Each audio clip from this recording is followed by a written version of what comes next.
함께 보실 말씀은 구약성경 이사야 24장입니다. 구약성경 24장 1절부터 13절까지만 봉독하겠습니다. 구약성경 이사야 24장 1절부터 13절까지 말씀, 구약성경 993쪽 전후를 보시면 되겠습니다. 1절부터 13절까지 함께 봉독합니다.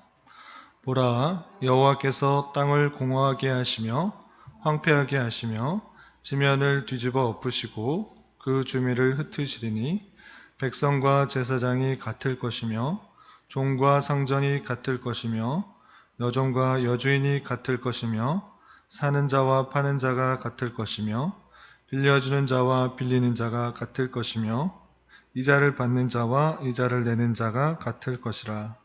땅이 온전히 공허하게 되고 온전히 황무하게 되리라. 여호와께서 이 말씀을 하셨느니라. 땅이 슬퍼하고 쇠잔하며 세계가 쇠약하고 쇠잔하며 세상 백성 중에 높은 자가 쇠약하며 땅이 또한 그 주민 아래서 더럽게 되었으니 이는 그들이 율법을 범하며 율례를 어기며 영원한 언약을 깨뜨렸음이라.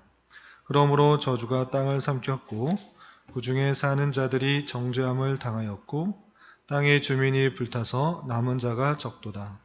새 포도즙이 슬퍼하고 포도주 나무가 마음이 즐겁던 자가 다 탄식하며 솟구치는 기쁨이 그치고 즐거워하는 자의 소리가 끊어지고 수금 타는 기쁨이 그쳤으며 노래하면서 포도주를 마시지 못하고 독주는 그 마시는 자에게 쓰게 될 것이라. 약탈을 당한 성읍이 허물어지고 집마다 닫혀서 들어가는 자가 없으며 포도주가 없으므로 거리에서 부르짖으며 모든 즐거움이 사라졌으며 땅의 기쁨이 소멸되었도다. 성읍이 황무하고 성문이 파괴되었느니라. 세계 민족 중에 이러한 일이 있으리니 곧 감람나무를 흔듦 같고 포도를 거둔 후에 그 남은 것을 주움 같을 것이니라. 아멘. 네, 감사합니다. 오늘 말씀을 읽은 본문은 이사야 24장입니다. 우리가 앞서서 살펴본 것과 같이 이사야 13장부터 23장까지는 열방에 대한 하나님의 심판으로 이루어졌습니다.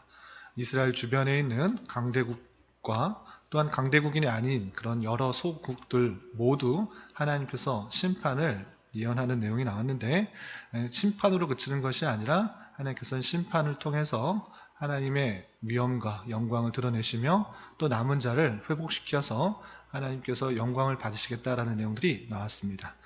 그리고 그렇게 열국들을 심판하는 이유가 무엇인가 라고 했을 때는 하나님의 그 위대하심과 영광로우심을 의지하지 않고 자신의 힘과 능력을 의지하고 있는 열국들이었기 때문에 심판을 한다라는 내용을 살펴보았던 것입니다. 그리고 나서 이어지는 24장은 그 앞서서 쭉 설명되었던 열방에 대한 심판을 종합하고 정리하는 내용이 나옵니다. 그래서 각국, 각 나라들을 심판하는 것을 앞서서 설명했다고 하면 24장에서는 그 전체, 온 땅, 온 세계, 온 민족을 하나님께서 심판하실 것이라는 것들을 다시 한번 정리해주고, 앞서서 중간중간에 나왔던 심판 이후에 하나님께서 남은 자를 회복시키시고 영광 받으시겠다라는 내용들을 해주셨었는데 그 내용을 다시 한번 설명하고 있는 것입니다. 그래서 24장은 앞서 내용들을 정리하고 남은 자들에 대한 그 부가적인 설명을 다시 하는 장으로 이해하시면 될 것입니다. 그렇다면 내용을 좀 더 자세하게 살펴보도록 하겠습니다. 24장 1절에서 보면 보라, 여호와께서 땅을 공허하게 하시며 황폐하게 하시며 지면을 뒤집어 엎으시고 그 주민을 흩으시리니 라고 되어 있습니다. 앞서서는 각 나라를 불렀습니다. 바벨론이든지 구스든지 애굽이든지 여러 나라를 하나씩 불러서 심판이 임할 것을 설명했는데 24장에서는 땅, 지면 이렇게 표현하고 있는 것입니다. 그러니까 한 나라뿐만 아니라 온 땅과 온 세계, 온 지면을 심판하실 것이라는 것들을 설명하고 있는 부분으로 이해하시면 될 것입니다. 그렇게 지면을 뒤집어 엎으시고 황폐하게 하시고 그 주민을 흩으실 것인데 그 모습이 마치 무엇과 같으냐? 2절에서 보면 백성과 제사장이 같을 것이고 종과 상전이 같을 것이며 여종과 여주인이 같을 것이며 사는 자 파는 자가 같을 것이며 빌려주는 자 빌리는 자가 같을 것이며 이자를 받는 자 이자를 내는 자가 같을 것이다 라고 하고 있는데 이렇게 상하 계급도 없고 또 어떤 대립되어 있는 그런 구조가 아니라 모든 그 심판이 임하게 됨으로 말미암아 그런 구분이 다 없어지게 될 것을 이렇게 표현하고 있는 것입니다. 그리고 3절에서 보면 또 땅이라고 표현하고 있습니다. 그러니까 그 하나님의 심판이 어느 한 나라에만 국한된 것이 아니라 온 땅에 임하게 될 것을 표현하고 있는 것입니다. 3절 계속해서 보면 땅이 온전히 공허하게 되고 온전히 황무하게 되리라. 공허하고 황무하게 된다. 하나님의 심판이 있음으로 말미암아 온 땅이 공허하고 황무한 그런 모습을 보일 것이다. 이렇게 말씀해 주고 계시는 것입니다. 그리고 여호와께서 이 말씀을 하셨느니라 라고 표현하면서 그 일들이 확실하고 분명하고 구체적으로 일어날 것을 다시 한번 확인시켜 주고 있습니다. 4절에서 계속 보면 땅이 슬퍼하고 쇠잔하며 세계가 쇠약하고 쇠잔하며 세상 백성 중에 높은 자가 쇠약하며 땅이 또한 그 주민 안에서 더럽게 되었으니 라고 하면서 땅, 어떤 한 나라에 국한된 것이 아니라 온 땅이 온 세계가 슬퍼하고 쇠잔하여서 하나님의 심판이 크게 미치게 될 것을 이렇게 표현하고 있는 것입니다. 그리고 계속해서 6절 이하에서도 그렇게 하나님의 심판이 임함으로 말미암아 보이게 될 그 현상들에 대해서 설명하고 있는데 6절을 보도록 하겠습니다. 6절 보면 그러므로 저주가 땅을 삼켰고 그 중에 사는 자들이 정죄함을 당하였고 땅의 주민이 불타서 남은 자가 적도다 라고 하면서 땅의 심판, 온 땅에 임할 하나님의 심판으로 말미암아 정죄함을 받고 또한 심판을 받아서 남게 된 수가 상당히 적다라는 것들을 표현하고 있습니다. 또 7절 이하 계속해서 보면 새 포도즙이 슬퍼하고 포도나무가 쇠잔하며 마음이 즐겁던 자가 다 탄식하며 소고치는 기쁨이 그치고 즐거워하는 자의 소리가 끊어지고 수금 타는 기쁨이 그쳤으며 노래하면서 포도주를 마시지 못하고 독주는 그 마시는 자에게 쓰게 될 것이라 라고 표현하면서 심판이 임함으로 말미암아 이 세상의 연락과 즐거움을 즐기던 자들이 그 모든 것들이 끊어지게 될 하나님의 심판의 모습들을 살펴볼 수가 있는 것입니다. 하나님의 심판이 임함으로 말미암아 세상 즐거움과 기쁨을 누리던 자들이 그 모든 것들이 없어지게 될 현상들, 상황들을 표현하고 있는 것입니다. 좀 뛰어넘어서 맨 끝부분을 보면 또 21절에 이런 표현도 있습니다. 21절 보면 그날에 여호와께서 높은 군대를 벌하시며 땅에서 땅의 왕들을 벌하시리니 그들의 죄수가 깊은 옥에 모임같이 모이게 되고 옥에 갇혔다가 여러 날 후에 형벌을 받을 것이라 라고 표현하면서 하나님께서 말씀하신 약속하신 그날 또는 그때 여호와의 날이 오게 되면 하나님의 심판을 임함으로 말미암아 높아진 군대들이 다 멸하게 될 것이고 또 땅의 왕들, 권세자들이 다 심판을 받게 될 것을 이렇게 다시 한번 표현해 주고 있는 것입니다.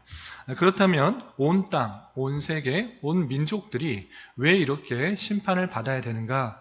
앞서서도 설명을 우리가 살펴보았는데 24장 5절에 다시 한번 이렇게 표현하고 있습니다. 24장 5절에 보면 이들이 온 땅들이 또 온 민족, 온 세계가 심판을 받게 된 이유 5절에서는 이렇게 표현하고 있습니다. 5절 보면 중반절이야 이는 그들이 율법을 범하며 율례를 어기며 영원한 언약을 깨뜨렸음이라. 이렇게 심판을 받는 이유가 무엇인가 라고 했을 때는 하나님께서 주신 율법이 있을진데 그것을 어기고 또 하나님께서 주신 언약을 깨뜨렸다라는 것입니다. 그렇기 때문에 온 땅이 심판을 받는 것이고 또 즐거워하는 자들이 없을 것이며 모든 사람에게 그 심판이 임하게 될 것이다. 이렇게 표현하고 있는 것입니다. 그렇다면 그 율법이 무엇입니까? 또 영원한 언약이 무엇입니까? 사람이 왜 지음을 받았으며 또한 무엇을 통해 구원을 받을 수 있는지에 대해서 하나님께서 말씀을 통해 알려주셨음에도 불구하고 그것들을 깨닫지 못하고 무시하고 또한 비방하며 조롱하고 모욕하는 것입니다. 그것을 온전히 알지 못하기 때문에 어떻게 그런 일이 있느냐 생각하며 자신의 지혜, 자신의 의지, 자신의 생각, 자신의 뜻, 자신의 힘과 능력, 자신의 재력만을 믿고 살아가는 그런 이 땅의 모든 사람들을 하나님께서 심판하시겠다라고 말씀하고 있는 것입니다. 하나님께서 말씀을 주셨을진데 그것을 범하고 어기며 깨뜨린 그 모습이 있을 때 온 땅에 심판이 임하게 될 것을 설명하고 있는 것입니다. 하나님의 때가 되면 그 모든 것을 하나님께서 심판하신다라고 말씀하고 계시는 것입니다. 이 말씀은 1차적으로 2700여 년 전에 이스라엘 백성들에게 있어서는 아수르가 그날이 될 것입니다. 아수르로 인하여서 또는 바벨론으로 인하여서 임하게 되는 그 심판, 자신의 나라뿐만 아니라 주변의 수많은 나라가 아수르에 의해서 멸망당하게 되는 그 심판을 말하게 될 것입니다. 그런데 그것으로 그치는 것이 아니고 하나님께서 말씀하시는 것은 이 세상의 종말을 함께 생각할 수 있도록 주고 계시는 말씀입니다. 1차적으로는 이스라엘 백성들, 지금으로부터 2700여 년 전에 온 세계를 다스리시는 분이 하나님이시라는 것들을 다시 한번 깨닫고 하나님의 말씀에 더 기울이며 하나님을 더욱더 의지할 수 있도록 경고하는 말씀이지만 오고 오는 세대에 하나님의 백성에게 주실 때는 이것이 단순히 2700여 년 전에 아수르와 그 이스라엘 백성들에 대한 경고가 아니라 하나님의 백성으로서 온 세계를 여전히 다스리시고 통치하시며 그것을 통해 선민을 이끄시고 또한 붙드시고 경성하여서 하나님의 백성답게 기르신다라는 그런 말씀과 최후의 심판을 아는 자로서 온 세계에 임할 최후의 심판을 아는 자로서 어떻게 살아가야 될지를 교훈하는 말씀으로 받아들여야 될 것입니다. 그리고 앞서서 우리가 살펴본 것과 같이 오늘 말씀에서도 하나님께서는 심판하시고 끝내는 것이 아니라 그 심판을 통해서 하나님의 택하신 백성, 하나님께서 예정하신 그 백성을 다시 부르시고 그를 통해서 영광 받으시며 찬송과 경배를 받으시는 그 말씀들을 다시 한번 알려주고 있는 것입니다. 그 내용이 13절 이하 이렇게 표현되고 있습니다. 13절 보면 세계 민족 중에 이러한 일이 있으리니 이러한 일이 무엇입니까? 하나님의 심판으로 말미암아 모든 사람이 애통하며 또 힘들어하며 슬퍼하는 그런 일인 것입니다. 그렇게 세계 민족 중에 하나님의 심판이 있으리니 곧 감람나무를 흔듦 같고 포도를 거둔 후에 그 남은 것을 주움 같을 것이니라 라고 표현하고 있습니다. 여기서 심판이 있을 것인데 심판이 임함으로 말미암아 감람나무를 흔들고 포도를 거둔 후에 남은 것을 주운 것 같이 흔들고 남은 것이 있다라는 것입니다. 감람나무를 흔들어서 그 남은 것들이 있고 또 포도를 거둔 후에 그 남은 것들이 있는데 그것을 주움 같은 것이다 라고 표현하고 있습니다. 하나님의 심판은 그냥 심판으로 그치는 것이 아니라 온 세계를 멸하고 끝나는 것이 아니라 그 가운데 남은 자, 그 남은 자를 거두는 것과 같다라고 표현하고 있는 것입니다. 그렇기 때문에 그 남은 자들이 어떻게 되는가? 14절 무리가 소리를 높여 부를 것이며 여호와의 위엄으로 말미암아 바다에서부터 크게 외치리니 그 남은 자가 외쳐 하나님을 부르는 것입니다. 여호와의 위엄 그것들을 깨달았기 때문에 바다에서부터 크게 외치는 것입니다. 그리고 15절에서 보면 그러므로 너희가 동방에서 여호와를 영화롭게 하며 바다 모든 섬에서 이스라엘 하나님 여호와의 이름을 영화롭게 할 것이라 라고 되어 있습니다. 하나님께서 모두 심판하신 것이 아니라 하나님의 율법을 어기고 언약을 깨트리는 그 교만한 사람들을 멸하시고 그 중에 남은 소수, 그 소수를 하나님이 남겨두시고 그를 통해서 하나님의 이름을 부르게 하며 하나님의 영화를 드러내는 하나님의 위엄들을 알고 하나님의 높으심들을 깨달아 하나님을 찬송하고 영화롭게 하는 그런 일들을 하게 될 것을 이렇게 표현하고 있는 것입니다. 16절에서도 보면 땅끝에서부터 노래하는 소리가 우리에게 들리기를 의로우신 이에게 영광을 돌리세 하는도다. 그러나 나는 이르기를 나는 쇠잔하였고 나는 쇠잔하였으니 내게 화가 있도다. 배신자들은 배신하고 배신자들이 크게 배신하였도다 라고 하면서 그 앞절에서 보면 땅 끝에서부터 노래하는 소리가 우리에게 들린다. 어떻게 노래합니까? 의로우신 이에게 영광을 돌리세 라고 표현하고 있는 것입니다. 그래서 땅끝, 모든 섬, 바다 같은 표현들인데 그 무슨 뜻이냐? 세계에 흩어져 있는 하나님의 택하신 백성들, 그 사람들을 열국에 흩어져 있는 그 사람들을 표현한 것입니다. 그 하나님의 말씀을 붙들고 언약을 붙들고 그 사람들이 그 심판을 보면서 하나님을 더욱더 깨닫게 되고 그리고 그 깨달은 것을 통하여서 하나님을 찬송하고 노래하며 영광을 돌리며 예배하며 경배하는 그런 일이 있을 것이다 라고 말씀해 주고 있는 것입니다. 이 말씀을 통해서 우리는 어떤 것을 느껴야 되는 것입니까? 오늘날에 우리가 이 말씀을 대하면서 이 세상 모든 만물을 하나님께서 다스실 것이고 지금은 그들이 하나님을 알지 못하는 자들이 더욱 득세하는 것 같고 하나님을 비방하고 믿는 자들을 핍박하는 것 같지만 그것으로 말미암아 하나님께서 반드시 심판하신다는 사실을 잊지 말아야 될 것입니다. 하나님을 비방하고 조롱하고 무시하는 그런 사람들의 최후의 결말을 아는 자로서 우리는 더욱더 늠름하고 의연하게 우리에게 주어진 삶을 살아가야 될 것입니다. 그리고 또한 한 가지는 무엇입니까? 하나님께서 남은 자를 통해서 무엇을 받으시기 원하는가? 그 심판을 통해서 그 남은 자, 하나님의 택하신 백성들, 그를 통해서 무엇을 받으신다고 예언하였고 또 선포되고 있습니까? 하나님께 영광을 돌리며 경배하며 찬송하는 그런 일이 있을 것이다 라고 예언했고 오늘날 우리에게 지속적으로 이루어지고 있는 것입니다. 이러한 우리의 택함을 받은 자로서 또 하나님께서 남겨두신 그런 자임을 알아서 하나님을 더욱더 찬송하고 경배하며 또 하나님께서 주신 율례와 율법을 지키기를 힘쓰며 영원한 언약을 따라 그 말씀대로 살아가게 힘써야 될 것입니다. 2700여 년 전 이사야 선지자를 통해서 했던 말씀들이 오늘날 우리에게도 이어지는 줄 알아 우리에게 주어진 삶을 잘 살아갈 수 있는 저와 여러분, 우리 모두가 될 수 있기를 진심으로 기원합니다. 기도하겠습니다. 하나님 아버지 감사합니다. 오늘 말씀을 통해서 온 세계에 임할 심판의 경고의 말씀을 대하였습니다. 하나님께서 이 세상을 운행하고 또한 통치하시고 심판하신다는 그 사실을 잊지 않게 하여 주시고 하나님의 때에 율법을 옮기며 하나님이 없는 것 같이 또 교만한 자들을 또 하나님의 때에 심판하신다는 것도 기억하며 우리에게 주어진 삶을 신실하게 또한 담대하게 걸어갈 수 있는 자 되게 하여 주시옵소서. 또한 하나님께서 심판 중에서도 하나님께서 택하신 자, 남은 자를 통하여서 하나님께 경배와 찬송을 받으시는 줄 알아 택함 받은 자로서 우리의 삶을 통하여 늘 주님께 영광 돌리기에 힘쓰는 자 되게 하여 주시옵소서. 주님, 계속되는 코로나로 인하여서 많은 이들이 어려운 가운데 있습니다. 어려울 때일수록 주님의 뜻을 더욱더 찾고 그 뜻을 온전히 각자의 삶에 실천하게 하여 주시고 그것을 통하여서 세상의 빛과 소금의 역할들을 잘 감당할 수 있는 저희 모두가 될 수 있도록 인도하여 주시옵소서.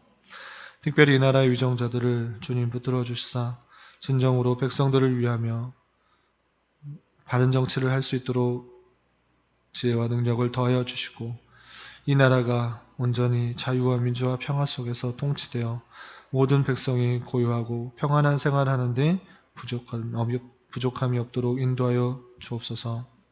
특별히 주님께 온전히 찬양하고 예배하며 성도 간에 서로 뜨겁게 교제하며 세상에 복음을 전파하는 신앙생활이 막히지 않도록 주님 인도하여 주시옵소서. 교회 내 육체적으로, 경제적으로, 가정적으로 다니는 직장으로 말미암아 또한 섬길 직장을 구하는 문제로 인하여 주님께 기도하며 나아가는 자들이 있습니다. 주님, 그들과 함께하여 주시고 위로하여 주시며 회복시켜 주시고 우리의 기대와 간구보다 더욱더 풍성하게 채워주실 주님의 신실하신 은혜를 깊이 경험할 수 있도록 인도하여 주시옵소서. 이 시간 한 주간의 삶을 올려드리며 각자 간절히 간구하는 기도 제목 주님께서 들으시고 가장 선한 것들로 응답하여 주시옵소서. 예수님의 이름으로 기도드리옵나이다. 아멘.